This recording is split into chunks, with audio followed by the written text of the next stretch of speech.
And we turn to Len now, and whereas qualifications are downstream from the tender, as the tender was out, qualifications are put in the bid.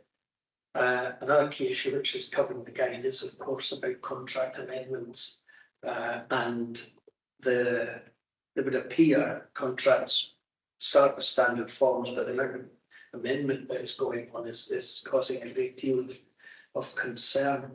And I suppose, Len, do you feel the industry understands the implications of taking on a contract that has been heavily amended, and indeed the kind of wider implications of that? What can be done to? No, I don't. Sorry, David. No, I don't. And I think really the starting point is that I see absolutely no justification to amend the JCT or SBCC contracts. These contracts are put together by an amalgam of different interests across the whole industry in the United Kingdom, and it's the best that you're going to get.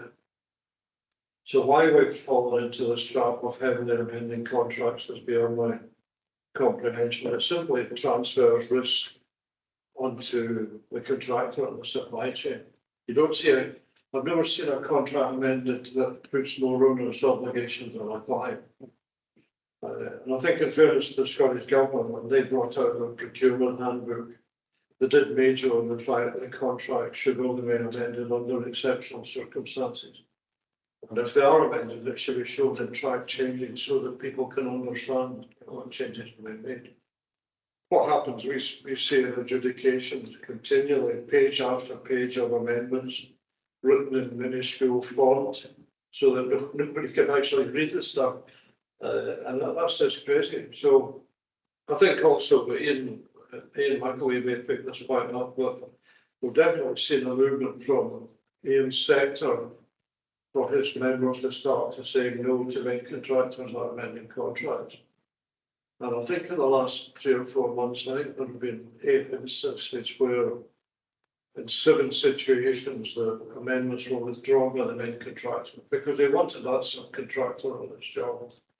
So I think there are more and more people standing up to this sort of conduct and saying, no, I don't want this subcontract if you're going to put me in a corner with all these ridiculous clauses. And they can range from things like you've got package contracts with £50,000 subcontract value and liquidate damages of £50,000 a week.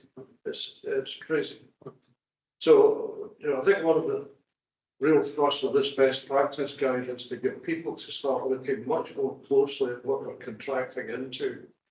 And before they get to tender finalisation stage or enter into a contract, they've got a clear understanding of what their obligations are. There's a couple of important points there that, as you say, that the standard form documents have been drawn together by people who understand the process of contracting, and you mentioned risk transfer. A contract in its standard form sets the commercial balance between client and supplier contractor. And any shift away from that is changing that balance. And of course, in the heat of a tender period, which sometimes isn't very long, the danger is, of course, that tenderer doesn't fully understand the implications of an amended contract.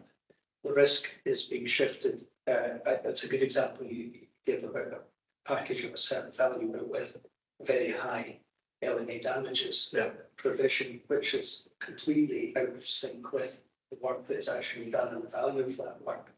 And of course, the concern is that tenderers may be saying that things they haven't been able to fully evaluate in terms of value, cost to them, and actual how they deliver to that risk transfer requirement.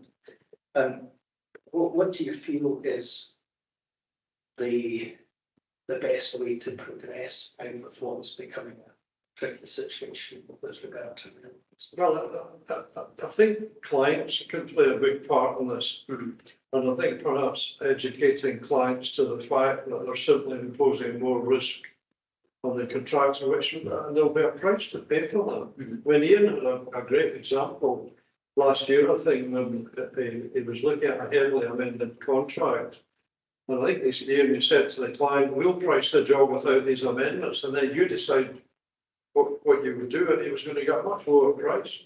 Yeah, I mean, it's very difficult because if you were to sit there and actually analyse the risks that's involved in some of these things and put a number on it, the number would be astronomical. And the industry to a certain extent relies on the fact that they're not going to do that because, like everything else, people need work.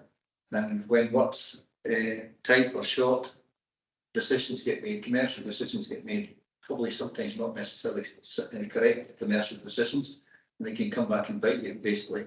But I think if you don't understand what the implications of some of these changes are, and some of them are more serious than others, then you're potentially putting yourself at risk if you're not actually understanding what's being asked of you, because you're never going to price these full risks in.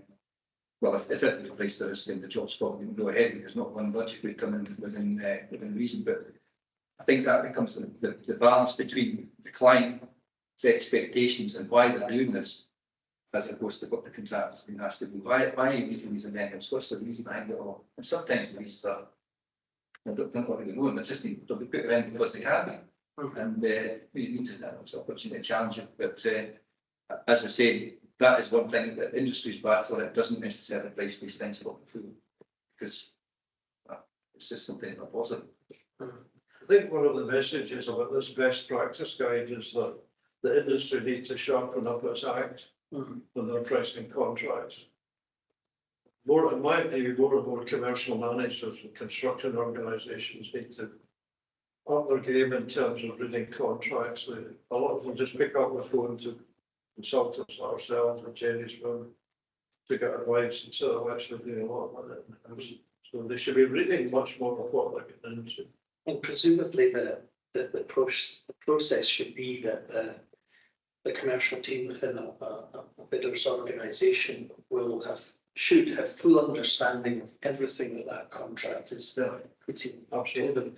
Obviously, there can be a commercial decision taken by that organisation when finalising a bid, but it has to be done from a position of knowledge and understanding of everything that is being put forward. And as you said, Ian, the thought of pricing everything to its full extent is, as you said, things will never get done.